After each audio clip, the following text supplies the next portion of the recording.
Dende o Partido Popular de Galicia apoiamos, como fixemos sempre, pois todas aquelas iniciativas e empresas que queiran asentarse en Galicia, que queiran xerar emprego, que queiran xerar actividade económica e tamén fixar, como non, poboación no rural. Estamos ante un proxecto que xa ten a declaración de impacto ambiental. Estos son 34 informes elaborados por 42 técnicos da Xunta de Galicia que avalan con rigurosidade, transparencia e seriedade o proxecto industrial. Por tanto, os galegos e galegas poden estar tranquilos e non facer caso das amenazas, do alboroto, das manifestacións da esquerda, que estuvo, por certo, sempre a favor deste proxecto, a favor do proxecto de Altri antes das eleccións autonómicas, tanto o Partido Socialista como o Bloque Nacionalista Galego, pero que unha vez que perderon as eleccións á Xunta de Galicia, pois decidiron vingarse do Partido Popular. En definitiva, o que están é vingándose de Galicia, porque están impedindo o futuro de Galicia, están impedindo que se asenten proxectos industriais en Galicia,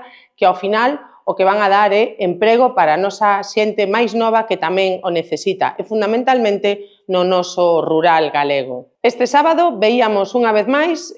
os do non manifestándose, os do non no alboroto, os do non facendo ruido, única e exclusivamente para opoñerse a proxectos industriais que o único que buscan é o futuro de Galicia, que buscan crear emprego para os nosos mozos e nosas mozas, para que non se vayan de Galicia, para que poidan ter oportunidades de futuro en Galicia.